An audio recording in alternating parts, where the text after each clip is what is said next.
Hello বন্ধুরা, আমি সম্রাট। আপনারা আছেন সম্রাট ট্যুর ওয়ার্ল্ডের সাথে। অনেকেই আছেন সঠিক ঘোরার জায়গাটা ঠিক করতে পারে না। চলুন আমি আজ আপনাদের নিয়ে যাই এক নিউ ডেস্টিনেশন, দক্ষিণ লতাবাড়ি গ্রিন পার্ক। আজ আমি যাচ্ছি NS 317 ধরে। হাসিমারার দিক থেকে আসলে নিমতি মোড় থেকে লেফটে টার্ন করতে হবে, আর আপনি যদি আলিপুরদুয়ার থেকে আসেন তাহলে রাইটে টার্ন করতে হবে। ডিস্টেন্স অ্যাপ্রক্স 5 কিলোমিটার, সময় লাগবে 10 মিনিট। আমি যেহেতু হাসিমারার দিক থেকে এসেছি তাই আমি লেফটে টার্ন করব।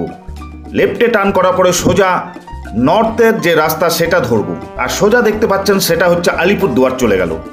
আমি লেফটে ঢুকে গেলাম, আর রাস্তায় চলতে চলতে আপনাদের সাথে অনেক কথা বলবো। চলুন। আমি এখন যাচ্ছি বক্সার টাইগার রিজার্ভ ফরেস্টের উপর দিয়ে। ভাগ্য থাকলে দেখা হয়ে যেতে পারে ওয়াইল্ড অ্যানিমেলদের সাথে। আর ওই যে সোজা রাস্তাটা দেখছেন সেটা হ্যামিল্টন আর কালচিনি চলে গেল। আমি ওদিকে না গিয়ে আমি লেফটে টার্ন করব। আবার নিমতি মোড় থেকে অ্যাপ্রক্স 4 কিলোমিটার আসার পরে লেফটে টার্ন করতে হবে। তা সোজা এখন দক্ষিণ লতাবাড়ির দিকে আমি যাচ্ছি। চলুন ওখানে গিয়ে কি দেখতে পাই।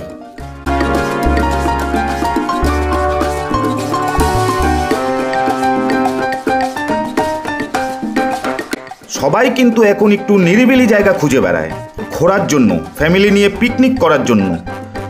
তাই ডুয়ার্সবাসীদের কাছে পিকনিকের আদর্শ স্থান হয়ে উঠেছে আলিপুরদুয়ার জেলার দক্ষিণ লতাবাড়ি। এখানে রয়েছে গ্রিন পার্ক পিকনিক স্পট।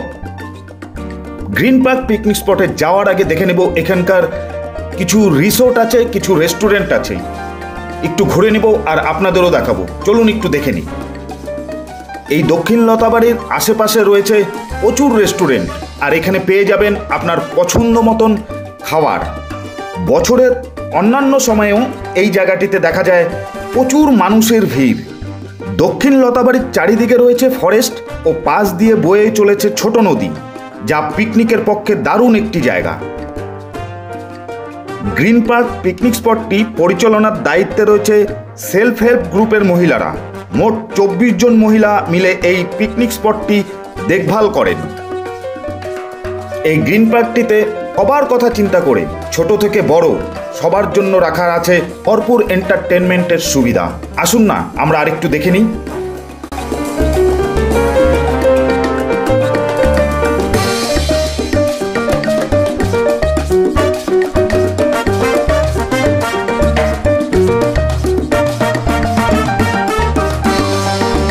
এই পার্কে প্রবেশ করতে হলে জনপ্রতি 15 টাকা, ছোট গাড়ি 50 টাকা ও বড় বাস 100 টাকা, 2 হুইলার 10 টাকা পার্কিং চার্জ দিতে হয়।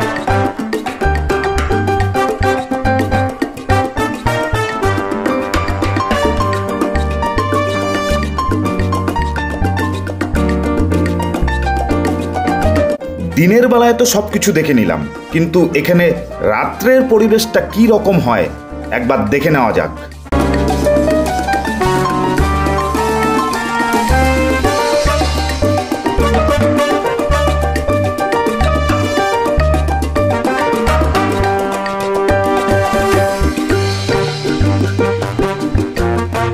তাহলে ফ্রেন্ডস, আজকের মতন টাটা, বাই বাই। সারাদিন ভরে অনেক কিছু দেখালাম, আমিও দেখলাম। আপনাদের সাথে দেখা হচ্ছে নতুন আরেকটি জায়গায়। ভালো থাকবেন, সুস্থ থাকবেন।